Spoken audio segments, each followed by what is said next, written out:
ಎಲ್ಲರೂ knight of champions 2026 ready ಆಗಿದ್ರ ಅನ್ಕೊಂತೀನಿ. 6 ಮ್ಯಾಚಸ್ ಇದೆ. ರಿಯಾದ್ ಸೌದಿ ಅರೇಬಿಯಾದಲ್ಲಿ ನಡೆಯೋದು. ಸ್ಯಾಟರ್ಡೆ ನೈಟ್ 10:30 PM ನೆಟ್ಫ್ಲಿಕ್ಸ್ನಲ್ಲಿ ನೀವು ನೋಡ್ಬೋದು ಈ ಒಂದು ಶೋನ. 6 ಮ್ಯಾಚಸ್ ಇದೆ. ಸೊ ನೋಡೋಣ ಯಾವ ಮ್ಯಾಚ್ ಹೇಗೆ ಹೊರಬರ್ಬೋದು ಅಂತ ಅಂದ್ಬಿಟ್ಟು. ಸೆತ್ ರಾಲಿನ್ಸ್ ಮತ್ತು ಬ್ರಾನ್ ಬ್ರೇಕರ್ನ ಒಂದು ಐಕಾನಿಕ್ ಫ್ಯೂಡ್ ಆಗಿದೆ. ಇದರ final stage steel cage match. ನನ್ನ ಪ್ರಕಾರ ಸೆತ್ ರಾಲಿನ್ಸ್ ಈ ಮ್ಯಾಚ್ನ ಗೆಲ್ತಾರೆ, ಫ್ಯೂಡ್ನು ಕೂಡ ಗೆಲ್ತಾರೆ. ಲಾಜಿಕಲಿ ಅಥವಾ ಫ್ಯೂಚರಿಸ್ಟಿಕ್ ಆಗಿ ನೋಡಿದ್ರೆ ಬ್ರಾನ್ ಬ್ರೇಕರ್ ಗೆಲ್ಲಬೇಕಾಗಿತ್ತು. ಬಟ್ ನೋಡ್ತಾ ಇದ್ರೆ ಬಹುಶಃ ಸೆತ್ ರಾಲಿನ್ಸ್ ಮುಂದೆ ಹೋಗಿ ವರ್ಲ್ಡ್ ಹೆವಿವೇಟ್ ಚಾಂಪಿಯನ್ಶಿಪ್ ಯಾರು ರೋಮನ್ ರಿಂಗ್ಸ್ ಹೋಲ್ಡ್ ಮಾಡ್ಕೊಂಡಿದ್ದಾರೋ ಅವ್ರನ್ನ ಚಾಲೆಂಜ್ ಮಾಡ್ತಾರೆ ಅಂತ ಅನ್ಸುತ್ತೆ. ಸೊ ಸೆತ್ ರಾಲಿನ್ಸ್ ಈ ಮ್ಯಾಚ್ನ ಗೆಲ್ತಾರೆ ಅಂತ ಒಂದು ನನ್ನ ಪ್ರಿಡಿಕ್ಷನ್. ಒಂದು ಟ್ರಿಕ್ ವಿಲಿಯಮ್ಸ್ ಮತ್ತು ರಿಕ್ಕಿ ಸೇನ್ಸ್ ನಡುವೆ ಯುನೈಟೆಡ್ ಸ್ಟೇಟ್ಸ್ ಚಾಂಪಿಯನ್ಶಿಪ್ ಮ್ಯಾಚ್ ಇದೆ. ರಿಕ್ಕಿ ಸೇನ್ಸ್ ಒಂದು ಒಳ್ಳೆ ಅಪ್ಕಮಿಂಗ್ ಹೀಲ್ ಆಗಿರ್ಬೋದು ಸ್ಮ್ಯಾಕ್ ಡೌನಲ್ಲಿ. ಬಟ್ ಟ್ರಿಕ್ ವಿಲಿಯಮ್ಸ್ ಆ ರನ್ ಏನು ನೋಡ್ತಾ ಇದೀವೋ ನಾವು ಸ್ಮ್ಯಾಕ್ ಡೌನಲ್ಲಿ ಬೇಬಿ ಫೇಸ್ ಆಗಿ ಆ ಒಂದು ಕ್ರೌಡ್ ಕನೆಕ್ಷನ್, ಆ ಒಂದು ಎಂಟ್ರೆನ್ಸ್ ಮತ್ತು ಆ ಟೈಟಲ್ ಕೂಡ ತುಂಬಾನೇ ಹೆಲ್ಪ್ ಮಾಡ್ತಾ ಇದೆ ಟ್ರಿಕ್ ವಿಲಿಯಮ್ಸ್ನ ಒಂದು ಮೇನ್ ಇವೆಂಟ್ ಸೂಪರ್ ಸ್ಟಾರ್ ಮಾಡೋದ್ರಲ್ಲಿ. ಸೊ ಈ ರೈನ್ ಕಂಟಿನ್ಯೂ ಆಗುತ್ತೆ ಅಂತ ನನಗೆ ಅನ್ಸುತ್ತೆ. So trick William retains. Cody Rhodes versus Gunther versus Sami Zayn triple threat match WWE ಚಾಂಪಿಯನ್ಶಿಪ್ಗೆ. ತುಂಬಾನೇ ಒಂದು ಕಷ್ಟದ ಸಿಚುವೇಶನ್ ಇದು ನೋಡಿದ್ರೆ, ಯಾಕಂದ್ರೆ 3 ಜನನೂ ಕೂಡ ಒಳ್ಳೆ ಕಂಟೆಂಡರ್ಸು. ಬಟ್ ನನ್ನ ಪ್ರಕಾರ ಸಮಸ್ನ ಇನ್ನೇನು 1 ತಿಂಗಳಿರುವಾಗ ವರ್ಲ್ಡ್ ಟೈಟಲ್ ಚೇಂಜ್ ಆಗೋದು, ಅದು ಕೋಡಿ ರೋಡ್ಸ್ ಅಂತ ಎಸ್ಟಾಬ್ಲಿಷ್ಡ್ ಫೇಸ್ ಕೈಯಿಂದ ಬೇರೆಯವ್ರ ಹತ್ರ ಹೋಗೋದು ತುಂಬಾನೇ ಕಮ್ಮಿ ಅನ್ಕೊಂತೀನಿ.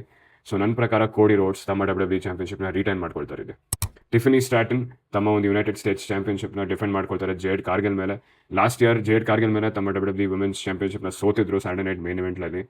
ಈ ಬಾರಿ ಯುನೈಟೆಡ್ ಸ್ಟೇಟ್ಸ್ ಚಾಂಪಿಯನ್ಶಿಪ್ ಬಹುಶಃ ನನ್ನ ಪ್ರಕಾರ ಟಿಫನಿ ಸ್ಟ್ರಾಟನ್ ಸೋಲ್ತಾರೆ ಅಂತ ಅನ್ಕೊಂತೀನಿ. ಯಾಕಂದ್ರೆ ಜೇಡ್ ಕಾರ್ಗಿಲ್ ಇಲ್ಲಿ ಗೆದ್ರೆ ಅವರ ಒಂದು ಹೀಲ್ ಆಗಿ ಏನು ಎಸ್ಟಾಬ್ಲಿಷ್ ಮಾಡ್ತಾ ಇದ್ದಾರೆ, ಒಬ್ಬ ಮೆಗಾ ಹೀಲ್ ಆಗಿ ವುಮೆನ್ಸ್ ಡಿವಿಷನ್ ಸ್ಮ್ಯಾಕ್ ಡೌನ್ ಅಲ್ಲಿ, ಅದು ಎಸ್ಟಾಬ್ಲಿಷ್ ಆಗುತ್ತೆ. ಆ್ಯಂಡ್ ಟಿಫನಿ ಸ್ಟ್ರಾಟನ್ ಸಮಸ್ನಾಮ್ನಲ್ಲಿ ಗೆಲ್ಲಬಹುದು ಈ ಒಂದು ಟೈಟಲ್ನ ವಾಪಸ್. ಯಾಕಂದ್ರೆ ಹೋಮ್ ಟೌನಲ್ಲಿ ಆ ಒಂದು ಸಮಸ್ನಾಮ್ ಇವೆಂಟ್ ಇದೆ. ಟಿಫನಿ ಸ್ಟ್ರಾಟನ್ ಅಲ್ಲಿ ಮತ್ತೆ ರೀಗೇನ್ ಮಾಡ್ಕೊಳ್ಳೋ ಚಾನ್ಸಸ್ ಇದೆ ಅಂತ ಒಂದು ನನ್ನ ಅನಿಸಿಕೆ. So Jade Cargill new women's United States champion ಆಗಿ ಬರ್ತಾರೆ ಅಂತ ಅನ್ಕೊಂತೀನಿ. Then Queen of the Ring finals Liv Morgan ಮತ್ತು ಇಯೋ ಸ್ಕೈ ನಡುವೆ. Liv Morgan already women's world champion. ನನ್ನ ಪ್ರಕಾರ ಈ ಮ್ಯಾಚ್ನ ಸೋತ್ರೆ ಅವ್ರಿಗೆ ವುಮೆನ್ಸ್ ವರ್ಲ್ಡ್ ಚಾಂಪಿಯನ್ ಆಗಿದ್ರು ಏನು ಉಪಯೋಗ ಅಂತ ಹೇಳ್ತಾರೆ. ಸೊ ಕ್ರಿಟಿಸಿಸಮ್ ಬರುತ್ತೆ ಲಿವ್ ಮಾರ್ಗನ್ ಮೇಲೆ. ಸೊ ಆ ಒಂದು ಕಾರಣಕ್ಕಾಗಿ ನನ್ನ ಒಂದು ಅನಿಸಿಕೆ ಏನಿದೆ, live Morgan queen of the ring ಆಗ್ತಾರೆ. ಸಮಸ್ಲಾಮ್ಗೆ ಹೋಗಿ ರಿಯಾ ರಿಪ್ಲಿನ WWE ವುಮೆನ್ಸ್ ಚಾಂಪಿಯನ್ಶಿಪ್ಗೆ ಚಾಲೆಂಜ್ ಮಾಡ್ತಾರೆ. ಚಾಂಪಿಯನ್ ವರ್ಸಸ್ ಚಾಂಪಿಯನ್ ಮ್ಯಾಚ್ನ ನಾವಲ್ಲಿ ನೋಡ್ಬೋದು ಅಂತ ನನ್ನ ಒಂದು ಥಾಟ್ ಪ್ರಾಸೆಸ್. ಆ್ಯಂಡ್ ಮೇನ್ ಇವೆಂಟ್ನಲ್ಲಿ ನನ್ನ ಪ್ರಕಾರ ಮೇನ್ ಇವೆಂಟ್ ಆಗೋದು ಕಿಂಗ್ ಆಫ್ ದ ರಿಂಗ್ ಕ್ರೌನ್ಗೆ ಒಬ್ಬ ಫೇಮಿ ವರ್ಸಸ್ ಜೆ ಊಸೋ. ಈ ಒಂದು ಮ್ಯಾಚ್ನಲ್ಲಿ ಒಬ್ಬ ಫೇಮಿ ಬಿಗ್ ಫೇವ್ರೇಟ್ಸ್ ಆಗಿರ್ಬೋದು.